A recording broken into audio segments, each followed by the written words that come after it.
Our B-25s take off to bomb Jap territory.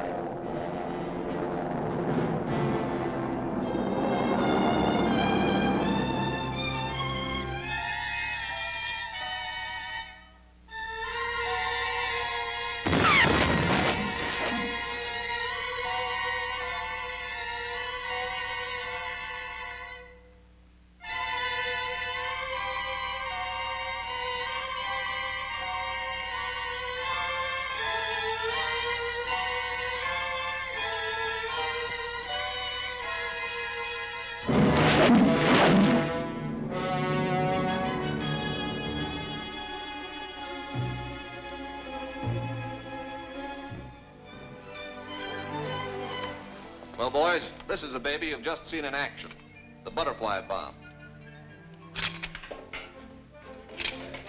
Doesn't look like much, only weighs 4 pounds and contains about 7 ounces of TNT, but it's going to give the Japs a lot of trouble, and it'll be dangerous to our own men who don't know how to handle it.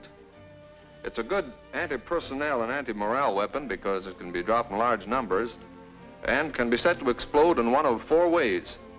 It can be fused to go off in the air, or on impact. It can be set to explode with a delay up to 30 minutes, or it can be set to go off only when it is disturbed. These are the drogues, which act as a parachute. The side pieces turn the cable spindle. When the spindle threads are visible, the fuse is armed. This bomb was a German invention, and they used it very effectively during the Blitz against England, as you'll see in these British pictures. Okay, Jim. The Nazis used the butterfly bomb to delay much-needed production. They prevented the harvesting of crops by sowing death for the farmer. They held up troop movement.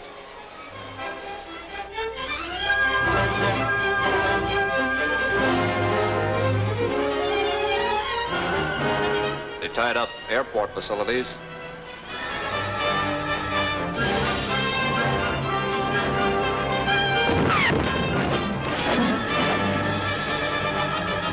Held up ship repair.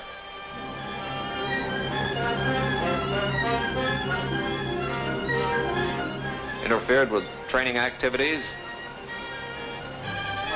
And generally used the butterfly bomb so well that, well, we borrowed it with slight improvements for our own use. Come on outside and I'll show you how to load them.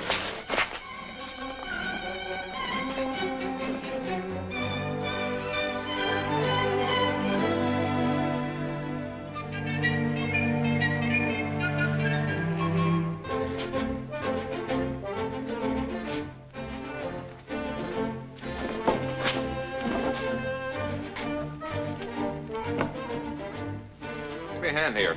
Okay, Chief. Grab that end. Around this way.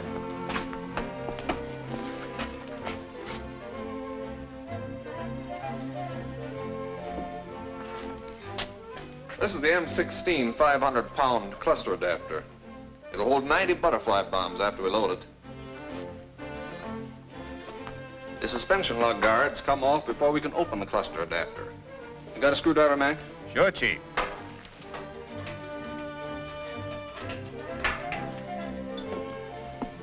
Then we have to cut this wire and push in the locking cup. Here, I'll show you what I mean.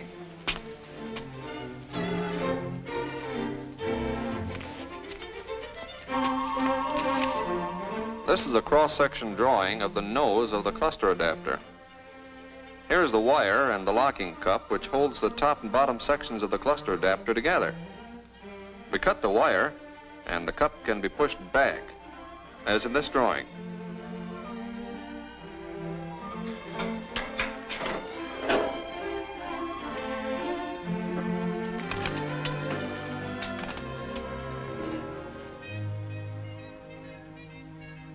Tie a piece of twine to the locking cup so that you can pull it back to the locked position after the cluster adapter is loaded. Thread the twine through the nose, like this.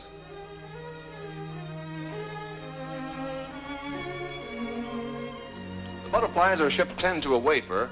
Get one, Mac, will you, in that box there? Now, hold it. Don't handle the wafer by the metal straps. It might slip off. Here. Either handle the wafer on the flat side or by the cable assemblies.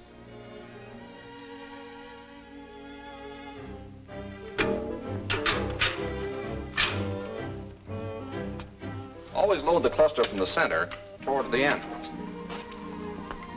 Okay, Mac.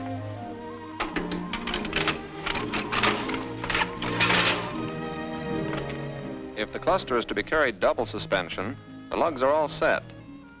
If the cluster is to be carried single suspension, remove these two lugs and replace them with this longitudinal brace. Then fasten the single suspension lug on here. These two pieces are always packed inside the cluster adapter. That's okay, Mac. After all wafers are in place, they must be tied down with twine, like this.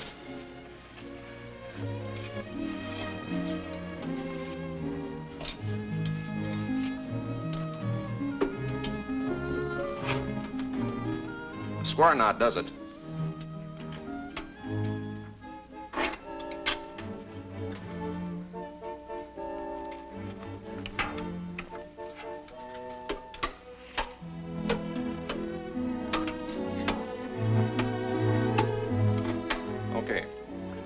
After each wafer has been tied in place, the metal strapping is removed.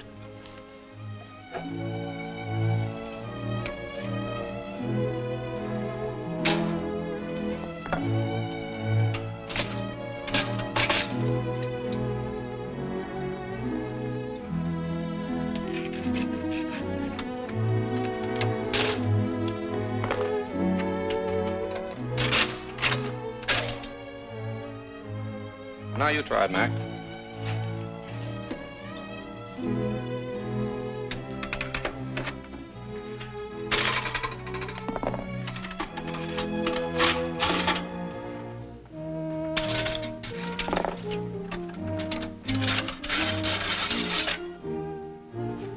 Now ease them in place so that none of the rigid parts will prevent the top of the cluster adapter from closing. Before cutting any strings, be sure the top of the cluster adapter will close.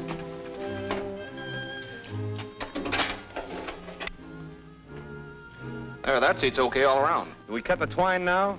No, first we have to pull the locking cup back into place.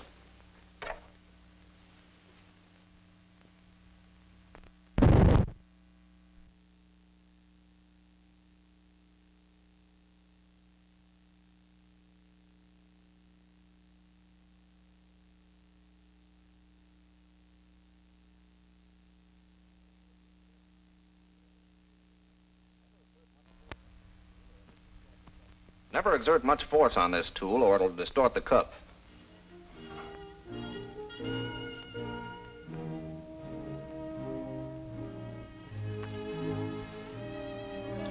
Now we can cut the twine.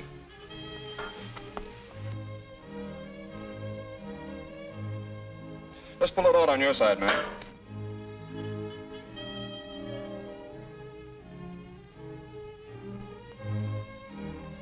This one seems to be stuck. That's okay, just cut it off.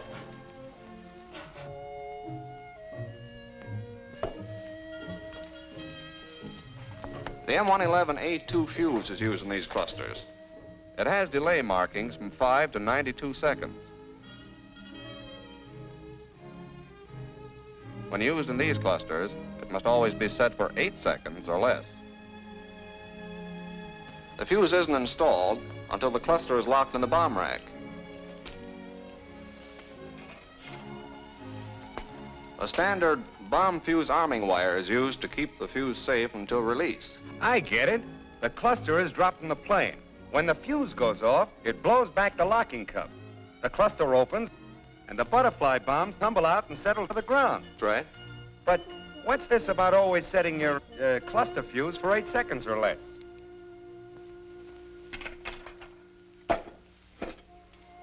See this? When the cluster drops for more than 8 seconds, as this one did, the airspeed is so great that the drogues and side pieces are bent back The fuses don't arm, the bombs fall bunched up and are wasted. What's this one? We gonna load it too? No, don't open that. That's already loaded. That's the M28 100-pound cluster. It's always factory loaded with 24 butterfly bombs and should never be opened. All we have to do is install the fuse. It takes the same fuse as the 500-pound cluster. Do they drop both these bombs from the same altitude? Yes. Well, now, suppose that TBF is carrying a cluster of butterfly bombs, either 100 or 500-pounders.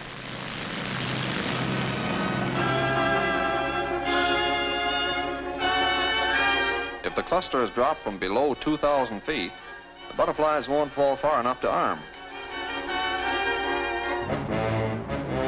If the cluster is dropped from over 5,000 feet, the butterflies will be too widely dispersed and won't cover the area efficiently. So the plane must maintain an altitude between 2,000 and 5,000 feet when the cluster is released.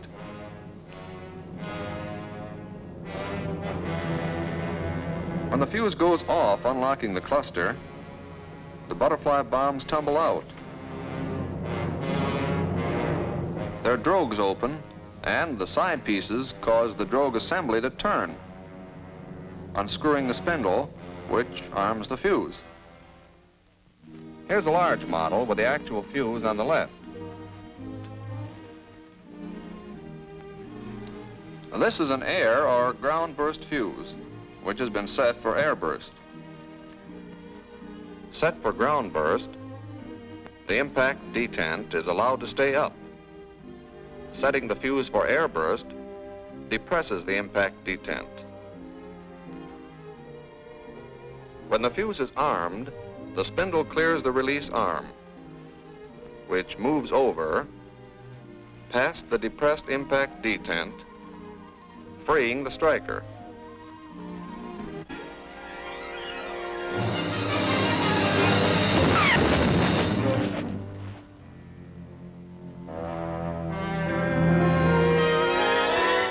This bomb has the same type fuse, but it's been set for ground burst. It works the same way, except that the release arm is prevented from moving over to the firing position by the impact detent. On impact, inertia moves the detent down, the release arm moves over, freeing the striker.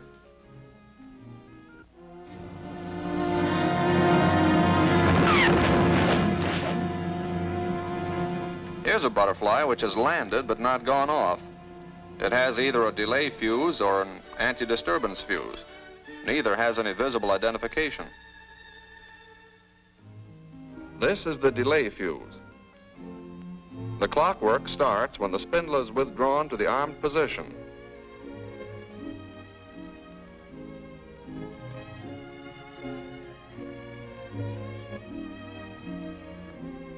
Each revolution of the timing gear takes 10 minutes.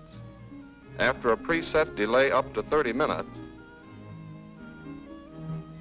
the stud on the timing gear moves the setting plate to free the release arm. The release arm frees the spring-loaded striker, which drives into the detonator. The anti-disturbance fuse operates in 3 stages. When the spindle is withdrawn 1/4 of an inch, the timing gear turns until the stud on the bottom of the timing gear engages the impact spring. On impact, the spring frees the timing gear, allowing it to continue turning until the stud on top of the gear is stopped by the anti-disturbance block. The slightest jar will disengage the block from the timing gear, allowing the gear to continue its run until the striker is freed. You've seen how the 4 different fuses work.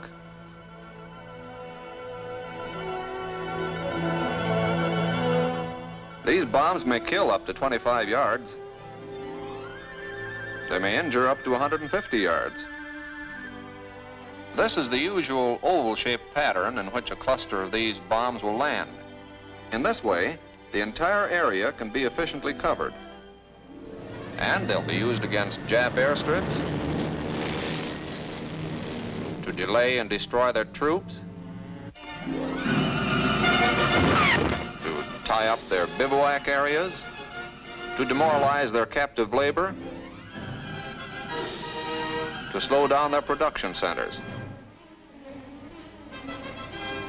Yes, the butterfly may be widely used, and you've seen how dangerous it is. Be doubly careful when entering captured enemy territory where it's been dropped. Watch for them in trees,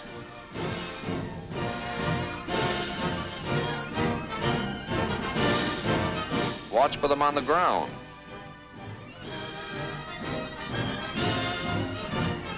If you find one, don't touch it. Mark it and report it to the proper authorities who will notify qualified bomb disposal personnel.